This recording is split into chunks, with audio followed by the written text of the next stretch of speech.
Hi everyone, my name is Drew Contreras and it's my pleasure to introduce the first alternative in our presentation for Dick's Sporting Goods. In this case analysis, we've been going over the EFE and the CPM for this company, and we want to give them the right insights and the right advantages for the market industry that they're in.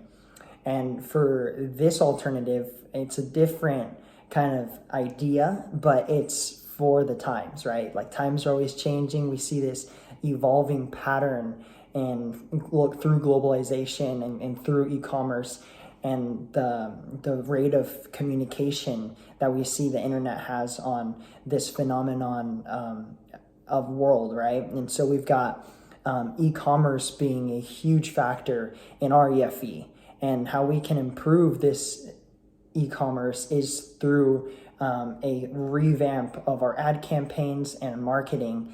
And what we see is a trend in the next decade in a huge amount of money, right? And so we got esports being our main avenue, our main vehicle for this ad campaign, and we want to push it as hard as possible, right?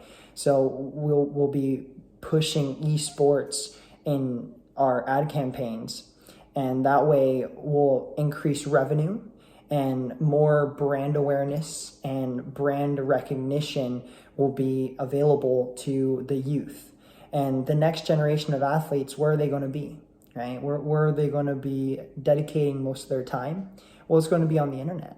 And you'll see the trend towards esports rise and climb in our graphs that we have today, right? So this alternative, this progressive alternative for technological advancements is the fad, right? We need every business to be aware of this. As a consulting firm, we want everybody to have every step that they can take. And this is one of the steps that they're going to be able to push through the door and really, really climb to the top again. And for Dick's Sporting Goods, this is right in their mission statement, right? We have a mission statement of being number one in their industry.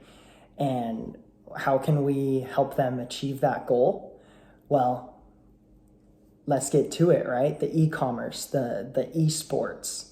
And right away, we look at the global trend. The global trend is rising up to $7 billion total. And in the United States alone, it's going to break that threshold of $1 billion within the near future. And so we want to help them tap into that industry and get their ad campaigns rolling and help them target and capture the eyes of the next generation. And these next generation athletes are dedicating all their time to esports. So we look into the graph, right, the audience, and it has grown exponentially even till 2021, right? In 2016, it's that, if you guys look at the chart, it's that little thing, right? It's very small. I mean, it's still a good amount of people, but it only increases. And so if we target that audience within the next decade, we're going to see fruit and we're going to see growth, and the opportunities are to be had. There's multiple different opportunities to be had in this company. And so I want to direct the attention and redirect the youth from esports to getting active and using the active sportswear and the recreational equipment that Dick's Sporting Goods has to offer. And so we're going to push that ad on esports and generate revenue through that. So the alternative number one is to have a progressive technological standard for Dick's Sporting Goods so that they can produce and see fruit of e-commerce and through via esports. Thank you so much, and to the next alternative.